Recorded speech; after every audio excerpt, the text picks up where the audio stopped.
just wanna do whatever you want me to. No inhibitions, no hesitation. 'Cause I'm your girl tonight. Crazy on my wanna do. Tonight is only about you.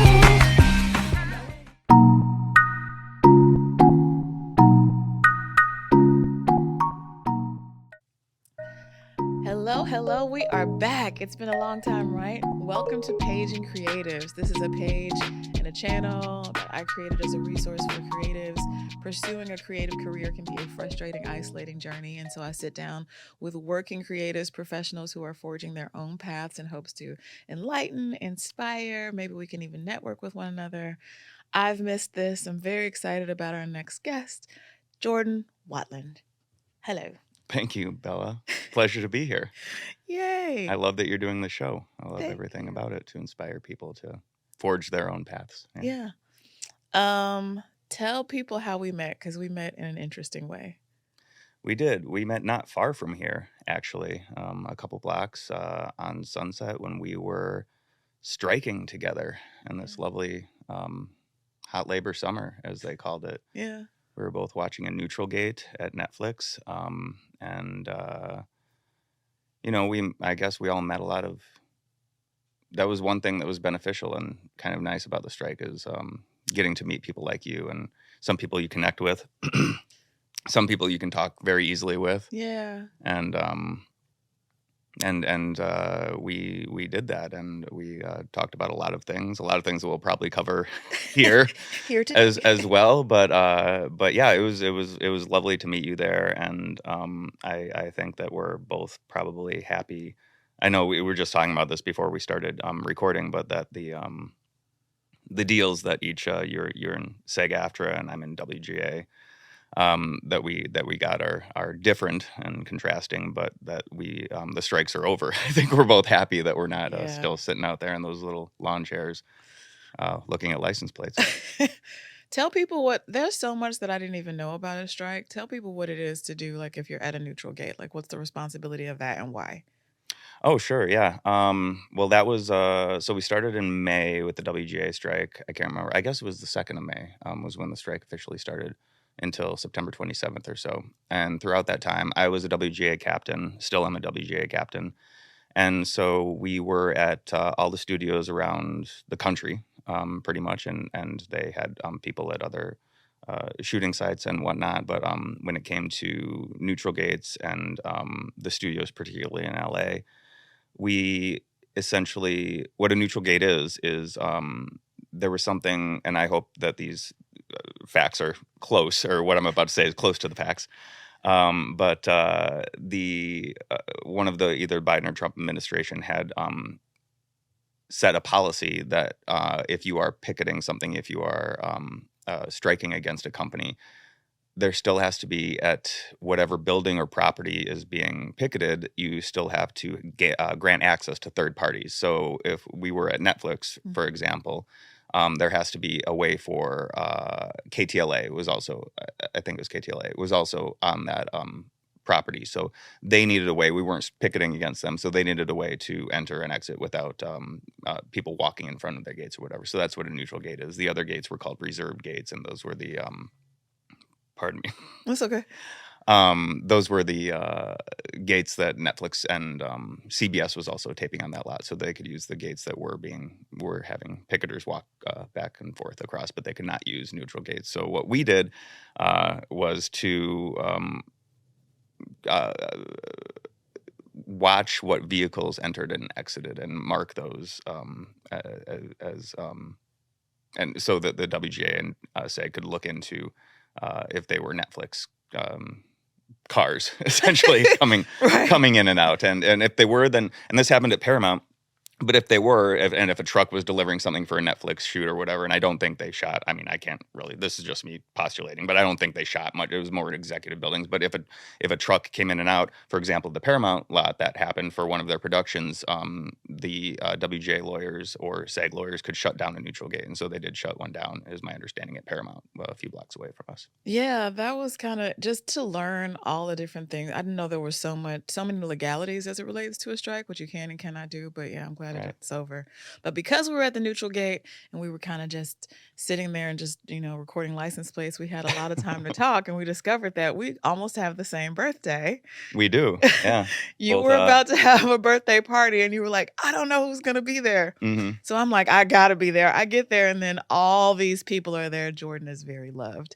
And it was a really, it was a really good time. They were probably mostly my wife and creative partners' friends, but yes, they there were. Thank you for coming. I thought it was it was a good time. There were some good people there, and it was a fun night, and it was just at a beer garden on La Brea, but very chill, and appreciated you dropping by to support me, and Virgo love, of course. Virgo love. Yeah. So then I want to circle back to something that I normally start with. Tell me where you grew up and how you grew up and how that shaped your creative life.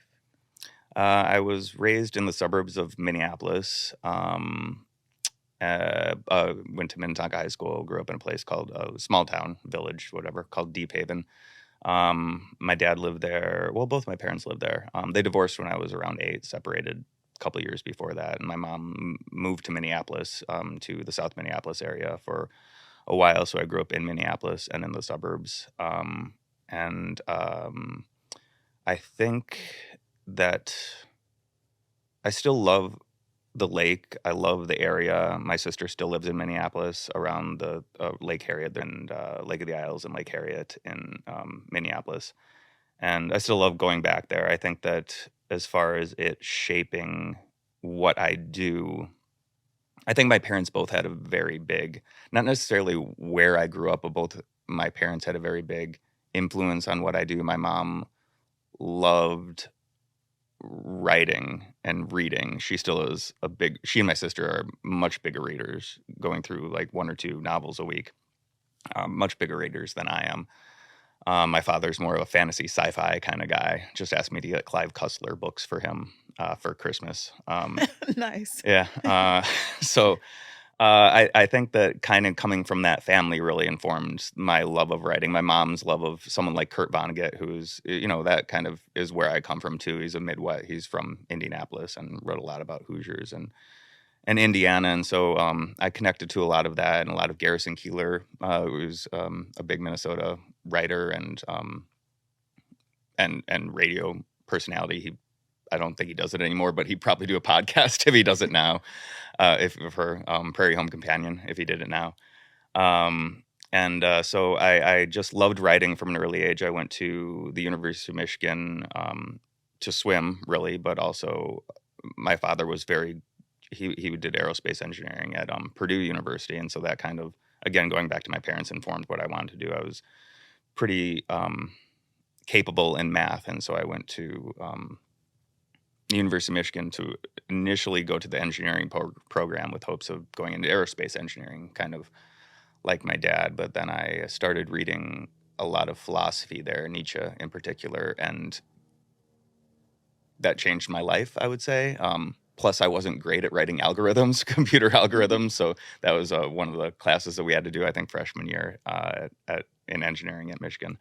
And so sophomore year, I transferred to do a concentration in psychology and philosophy, and continued to. I write a lot more, a lot of philosophy, a lot of a lot of novels, and in the vein of Vonnegut and whatnot, and wrote a couple of novels that are shit. Am I allowed to swear on this show or not? Yeah, I don't know. Okay. anything you want Okay. to do. They I mean, I don't even know where they are now, but I'm glad I wrote them. They were full length novels, and just like practicing and fucking around and everything in college. And I never did anything with them, but they were good practice of writing. And then my girlfriend at the time moved. I'm getting to where I am now, basically, and why I do what I do now. My girlfriend at the time moved she got a job at an ad firm in New York, and we moved from Ann Arbor to New York together. And I didn't have anything to do. I was looking for a job in publishing, I think, because I knew I always wanted to write. And at one point, my stepsister, who now works at Jimmy Kimmel Live, at Central Talent Booking, who books Jimmy Kimmel Live, she was working at Central Talent Booking, who then booked Letterman show, Late Show with David Letterman. And she at one point was going on vacation with my family. I don't know why I wasn't invited on this vacation. I never got to the bottom of it, but they all went to Vegas together. And so I subbed for her for a week for this woman named Joanna Jordan, who is a fantastic booker and mentor and kind of a powerhouse. And she owns her own company off of Letterman and has been doing that, her own company for 25 years. Now does Kimmel. And I worked for her for a week and then kind of wormed my way into a job at her company. And from there, stayed with talk shows, really. I worked for Martha Stewart Show, then Ellen Show, then Kimmel Show, and then a lot of different talk shows since then. And continued to do that, continued to love it, I guess. And now I'm the head writer at Kelly Clarkson Show, which is for the past 5 seasons, which is a fantastic place to be. I love it very much. What does that look like, being the head writer of a talk show? What are your responsibilities? What's your day to day? My personal day, it differs from show to show, really. So a lot of comedy variety shows, the Kimmels, the Ellens, things like that, they do monologues, and we don't do monologues. Kelly sing. Like their strength, not Kimmel, he was a professional broadcaster, not a stand-up comedian necessarily, but he's still fantastic at doing a monologue and telling jokes. So Conan and all those guys are, they're joke tellers. Kelly's not a joke teller. She's not a joke line reader like that. She'll sing it. She'll go to her strength at the start of every show and sing. And so my job is to, my co-head writer is a woman named Nick Robinson, and we kind of split duties where she will oversee a lot of HI segments, and I will take care of celebrities and top the show stuff like that. So we work with the producers on coming up with creative and what the guests are going to talk about with Kelly. And then on top of that, a lot of I guess what I'll call stunt work, or like bigger ideas for the show too, coming up with theme weeks, bits for guests to do. Like one that comes to mind is like having Jack Black walk out in a full Bowser costume when he was promoting Mario Brothers movie last year, and kind of just bigger creative things for that. And then we'll write. Again, it's not monologues, but it's like copy that Kelly reads at the top of the show. So the intros and outros and the questions for all the guests, and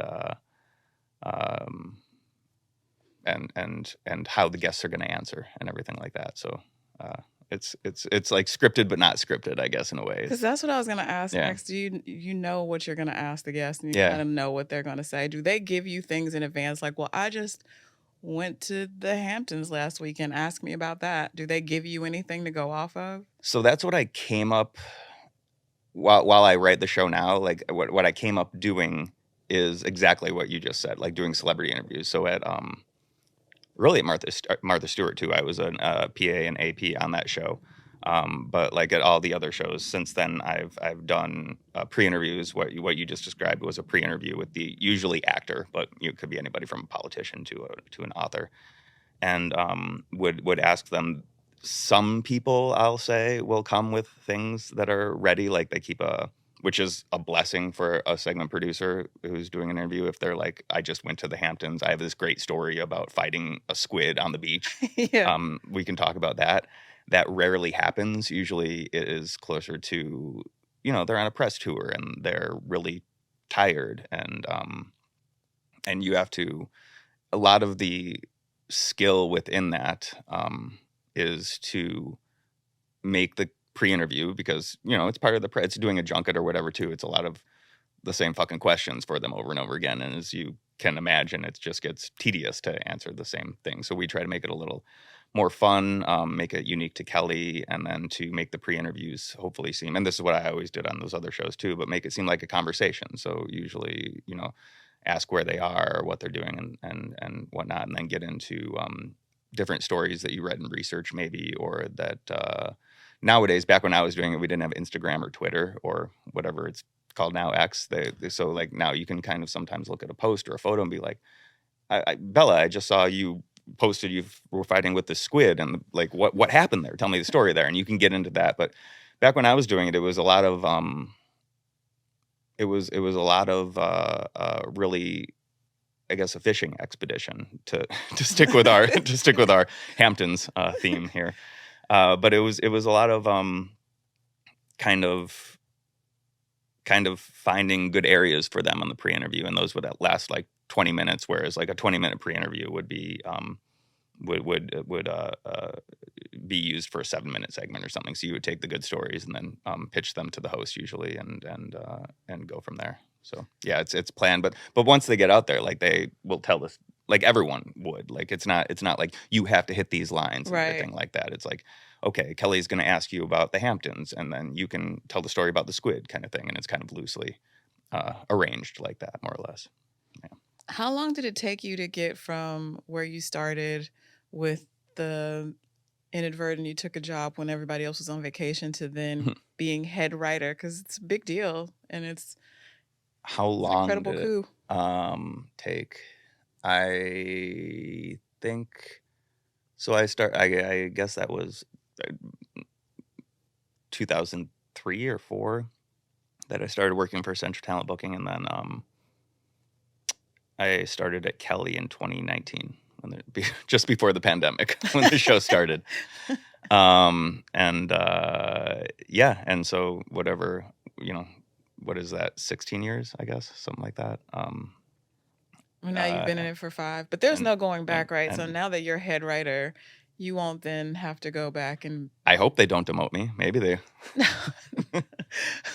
But I mean, even if just like say Kelly stops doing that particular show and you go to another show, then as a writer, you've established like this is where you are and you stay in that position, right? So as far as kind of our little niche in talk shows goes, I can speak to that, I suppose.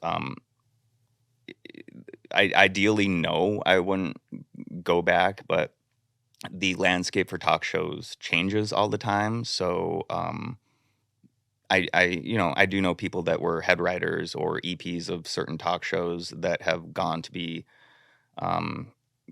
that have gone to other talk shows where they just didn't have that. Like there was a head writer at the show, and they really wanted to work on whatever show it was, so they took a writer job, or there was an executive producer of the show, and so they took a consulting producer title to do a different role at that show.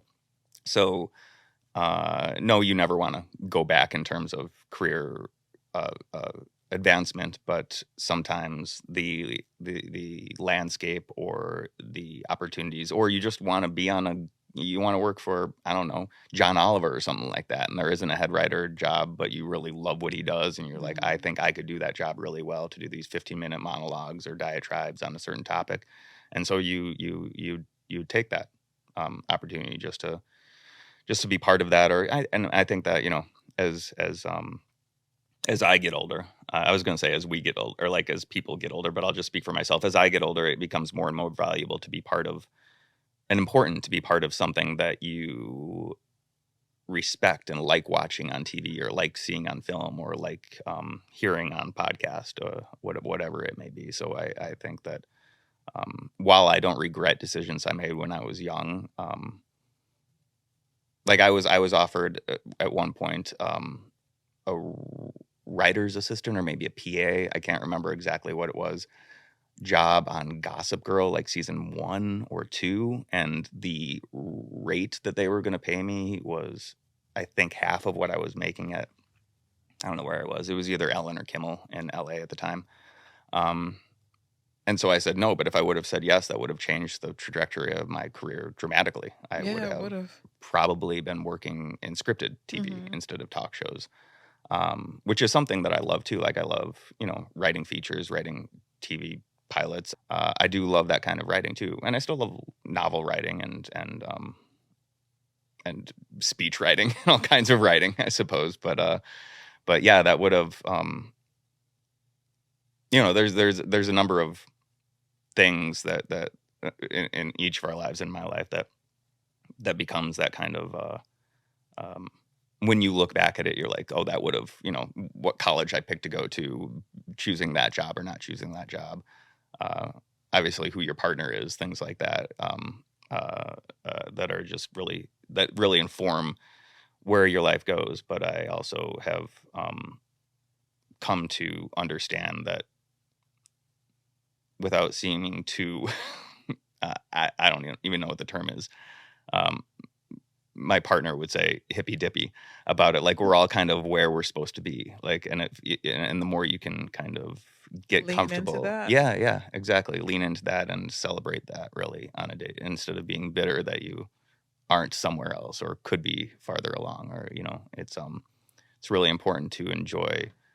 I always go back to this passage that I'm going to paraphrase, but that is really meaningful, that I think I first read in a book by Salinger called Franny and Zoe, but that is from the Bhagavad Gita, and it was something to the effect of, you have the right to work, but for work's sake only. You have no right to the fruits of your endeavors.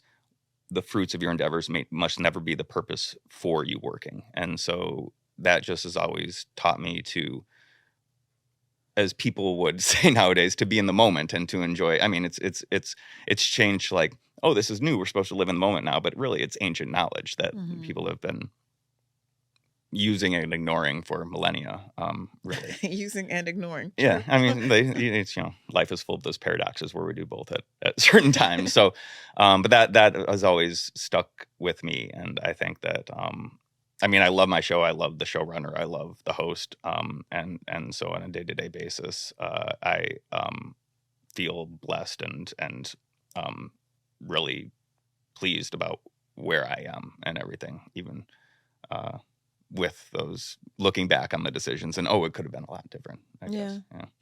Kelly is super sweet and supportive. You went to see a concert of hers during the strike, right?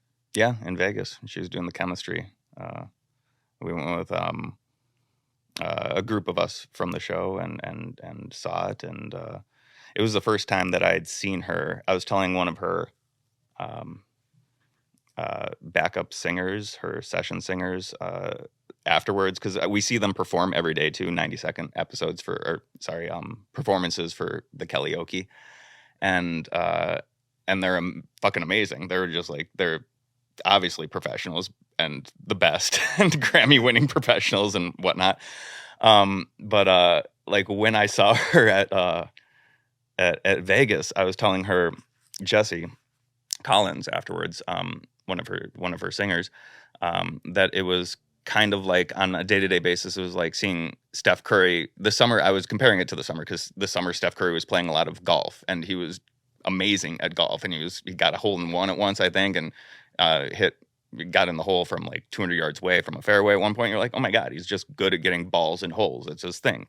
But then you see him play basketball, and it's like, oh, that's what he's supposed to be doing. And so when I saw those guys on stage, I was like, oh, this is like, they're just playing golf on our show. Usually there's Steph Curry playing golf on the show. This is like, I mean, and our audience in New York right now is 200 people, which is a great, and the energy is just amazing in there, in the studio at 30 Rock.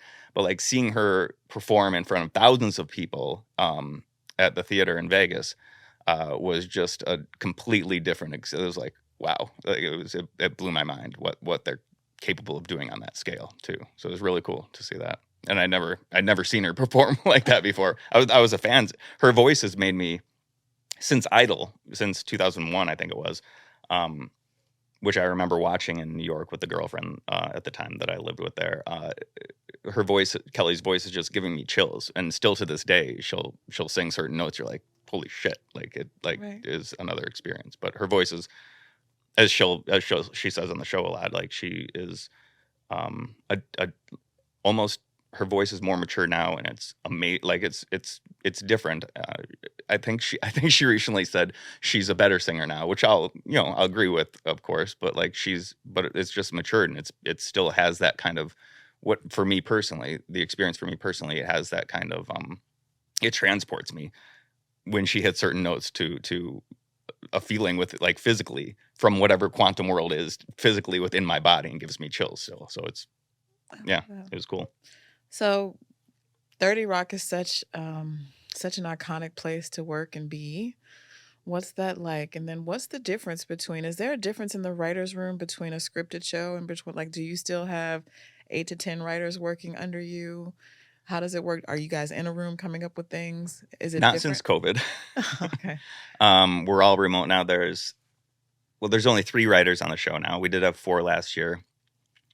And before COVID, yes, there was a room with the writers, and now it is very we still talk on a day-to-day basis and talk with the showrunner and the other EP on a day-to-day basis, but it's virtual, I suppose, and on our show and on something like other non-comedic daytime shows, there are fewer writers. They don't, again, we're not day and date either, so we'll record something. We try to do it as close to the date it airs as possible, but a lot of our, tapings are airing 2 days later, 3 days later, we shoot some evergreen shows that air a couple months later. And so we don't do, Kelly doesn't talk about topical things. So we don't need writers or writers' assistants or anything that are going through the news and writing comedy on certain topical jokes or Trump or Biden or whatever. So that requires fewer writers. But on, so my staff is 3 writers right now, as I said, but like Ellen would be probably 8 to 10. And I think Kimmel's 10 to 15 writers usually. So those are pretty large writer rooms on shows that are more comedy driven and need that like that. And as far as a scripted show, we don't, I guess it's done more over email now. Like we will kind of theme out shows and help, title shows and come up with ideas for those and pitch those the same way you would pitch ideas for a story or anything in a scripted room. So you could probably speak to that more than I could, but we don't really beat out stories in the same respect with that. It's more just and we also do, like, if you're lucky, a script, like nowadays it's 10 episode order for a scripted show or something, 10 to 12. And if you're lucky, it's 23 or 22. We do 180 to 190 shows a year. When I was at Craig Ferguson's show, I think we did 210, and I don't know how many Kimmel does now, probably around 180 or something like that. So it's a grind, and you just got to, that's why you need a lot of writers too, usually, is because people are pulled in so many directions, from tape pieces to the monologue to helping at Kimmel, we had a writer of the day. I don't know if they still do, but we used to have a writer of the day that would suggest questions for the celebrities as well. So it's just a lot of shows, and that's really what the bigger staffs are for on those. I think everyone wants to know, all the aspiring writers will want to know, what should you do if you want to write on a show? What can you do if you don't know anyone and maybe you just moved here or you just want to write? What should you do? Or how do you get into, or how do you get closer to joining the WGA? Because everyone wants to know that. Yeah, that's it's going to be a lame answer, I think, or a disappointing answer. And I was about to say, like in any part of entertainment, but really I guess this is in any industry, whatever kind of writing you want to do, whether it's journalism or, and I think I heard Chris Matthews say this once, speaking of journalism, when he was a guest on Martha Stewart's show, you got to go to wherever, and I think this is still true during, in our post-pandemic times, but you got to go to wherever it is, like where the industry is strongest. Like where, if you want to write talk shows, you got to go to New York or LA. If you want to write scripted, probably the same way. If you want to be a journalist, you probably got to go to New York or maybe Chicago or wherever the largest paper is that you want to, or outlet is, I don't know, papers, is that you want to work for. And I guess a novelist is a whole different thing. You got, maybe Iowa Writers Workshop or something like that to apply to that. But yeah, I think that then it doesn't matter how old you are. A lot of places, we don't do this at our show really, but a lot of places, say Kimmel, and I don't know if Ellen used to do this, but they'll accept writers packets a lot of the time. So they'll have you write jokes for a monologue and a scripted bit and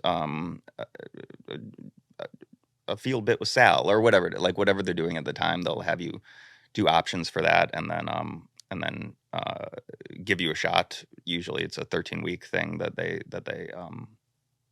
that everyone, it's not just that show, but that talk shows, the standard is a 13-week option, and then you get renewed every 13 weeks, which is not the funnest, most That's fun. not ideal.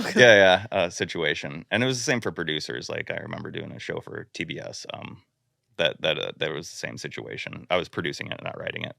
But the way that I got into the WGA was just I was in talk shows. I was doing talk shows for, I guess, 12 to 13 years. Started as a PA, Martha Stewart, then an AP at Ellen, an AP and segment producer at Kimmel, producer at Lopez Tonight, and I kept doing a lot of work, and then I picked my moments at when I wanted to tell people I wanted to be a writer. There are certain shows, like a lot of the daytime shows, Ellen's an exception, but there wasn't. Some of them weren't WGA shows. Martha Stewart wasn't a WGA show. Nate Berkus wasn't a WGA show. Katie Couric wasn't a WGA show. So there was no real writing opportunities there. But then when, like, you know, I expressed my desire to be a writer on Kelly's show.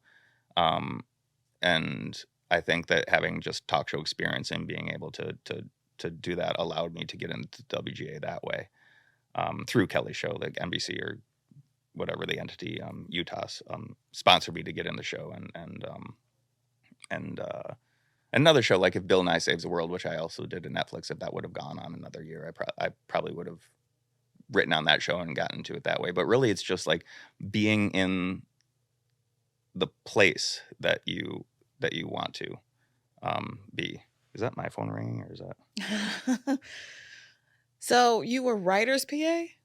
Because I was going to ask if writer's PA, if people ever really make that leap.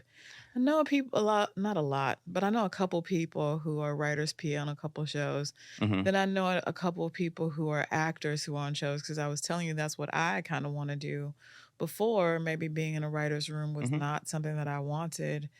But I mean, But now it is something that you want. yeah, I wouldn't mind Brett Goldstein in it, Alan Maldonado in it, you know, Yeah. being in there writing and just being like, you know what, who would be great for that character? Yeah. Well, I think that you're a storyteller at heart too, no matter if it's using your body and your words and your your acting ability, or whether it's putting words to paper. Like we're still telling stories and communicating Right. with people in that way. So yeah, I get that, wanting to be in the writer's room and to have that. We just had Jason Momoa on the show. It's going to air, I think, I want to say the 22nd of December.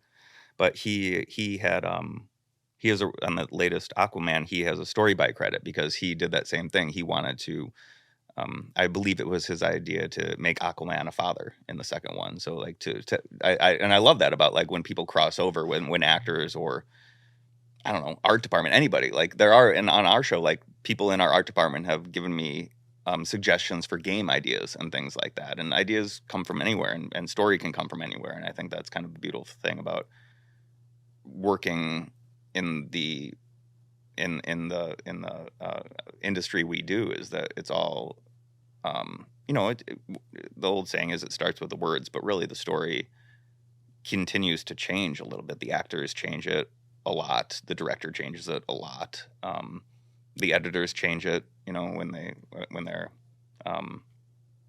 taking parts out of the story and moving things around in the story. That obviously changes the story. So I just think that's a beautiful thing that so many people can contribute to it and kind of tell the story in the end of from all of our perspectives, all of our collective perspectives. So I'm glad that's something you still want to do, is to get into the writer's room. Are you writing a lot recently, or are you? I just finished that feature, which did not go the way in which I planned. I'm probably going to write a book about all the things you should not do if you're shooting a feature, and but yeah, I think You just finished shooting it, or you finished I writing? finished shooting it. Okay. I finished shooting it October 15th. And you're editing right now? Mm-hmm. Okay. But there's You're not very pleased with it, apparently. No, I have challenges. This will be something great to talk about. I just hired a couple of the wrong individuals. Yeah. Well, And they have done everything that they can possibly do to impede the process. Oh, to really? make sure that, they're really horrible people. But just to try to make sure that there It is no seems project. nefarious for the sake of being nefarious for some reason. Why? Okay. Just I noted that don't you'll know. never work with them again, kind of thing, I suppose. I feel like a few people won't. But it's Good. just, Well, yeah, good. yeah, but I mean, just having a little bit more control, I think, is important to, surround yourself with the right people, which I will circle back because I wanted to talk about your lovely, lovely wife that I met. Mm-hmm. Surrounding yourself with the right people in hiring the right people. And I think before, for me, being in a writer's room felt like I would be really close to my dream and really far away from it at the same time. And I think That dream being acting. Okay. So now I know you were a dancer too, so I had to ask which. Yeah. Yes, I used to dance. I always want to do something that incorporates, acting, singing, and dancing. But I think now I look at that more of being in that room is being close to the thing, Yeah. but even closer to the people who could probably make it a reality, as opposed to looking at it from a negative perspective of, I have to write for you to do this and I want to do it. Yeah, but I mean, you could, and maybe you named this person, but didn't the I can't remember the actor's name, writer's name. Is it Brett Goldstein? Yeah, Brett Goldstein on Ted Lasso, right? Yeah. Yeah, wrote the role, and I don't know if I can't remember his stories, if he had himself in mind when he wrote it or just realized that he was this character after it was written. But yeah, you could always. Yeah. He has a great story about how he just said he put it on tape, he sent it to them, and he was like, hey, if you guys hate it, just don't say anything else about it. Yeah. And they were basically like, you'll do. Yeah. And he was just like, he was excellent at that role. He's great. Yeah. And just say fuck a lot and then nail it. He's very slow. Fuck. Where did he come up with that? But yeah. But what do you think? How do you think your creative life is shaped by your partner? She's lovely. You guys moved here together. We did, yeah. The second time I moved here, so I moved to New York, and then moved to LA for Ellen, and then moved back to New York to work for the Nate Berkus Show, and that's where we met. She was working at Sony at the time in development, and had been on a number of different projects with them. And then we moved out here, and she ended up working for I hope she won't mind me saying this, but she is really the other half of me in a way, and that's gonna sound kind of cheesy as well, but like I think she she's compliments gonna love that. she compliments me very well because I am I do things that probably frustrates her sometimes. I do things like my ideas come quickly, and I write quickly, and I edit quickly, and I do things very like I feel it out very much. And she's very smarter than I am and calculated and thinks about the like even doing this, she's scared for me to be here right now about things I'm going to say. And tell her I have you. It's gonna be okay. and so I love working with her because of that ability for us to complement each other, because I do think that I balance her out too at times with how we both work, I suppose. But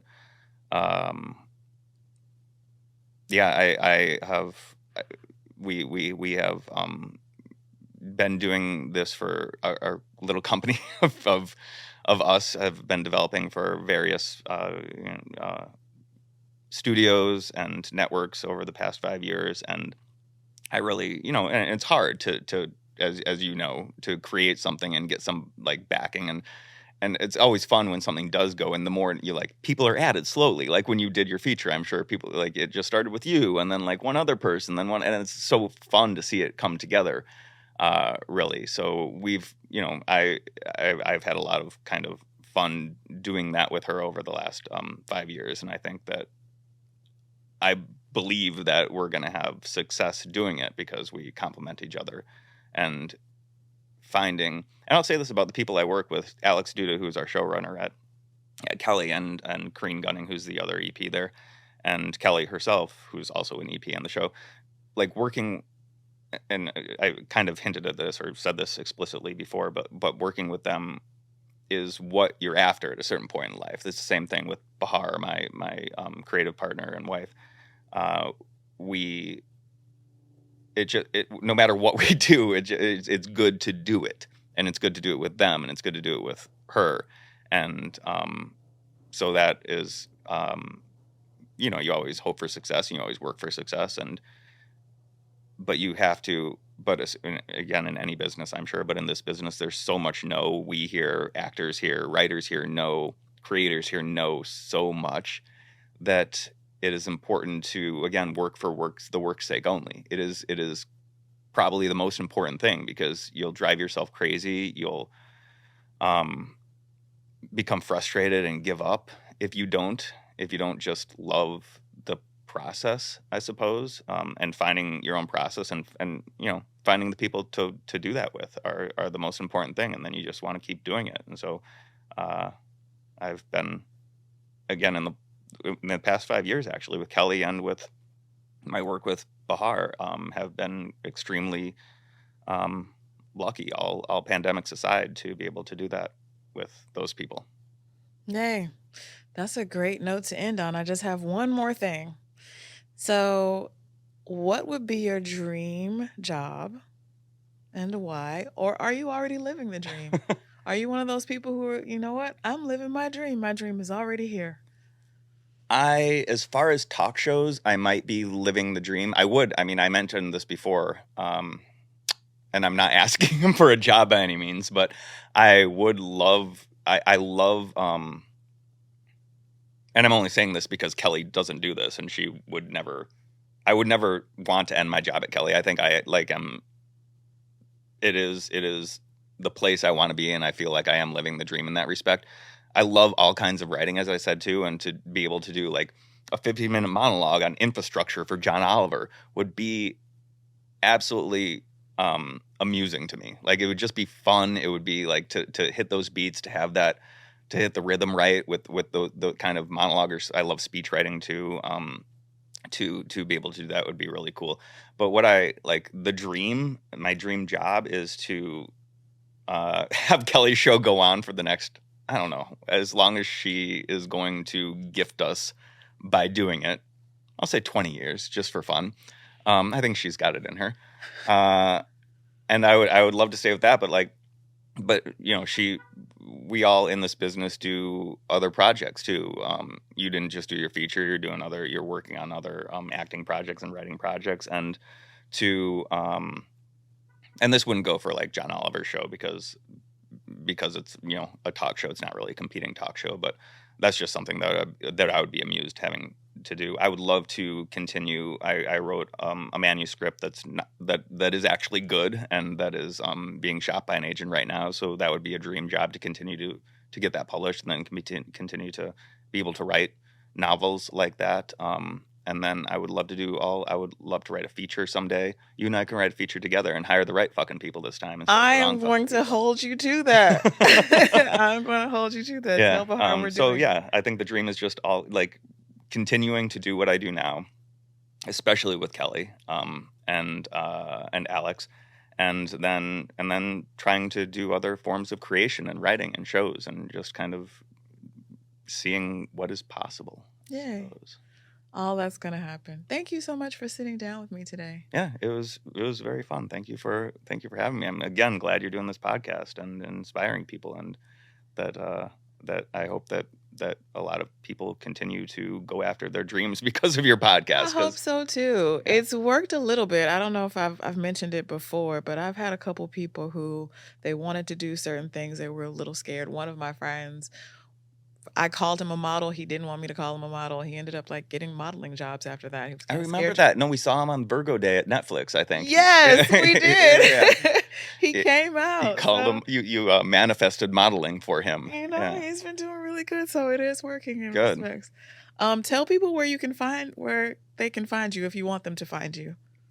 You know how writers can sometimes be like, "Don't find me." I don't really. I mean, as far as social, I don't really do anything on it.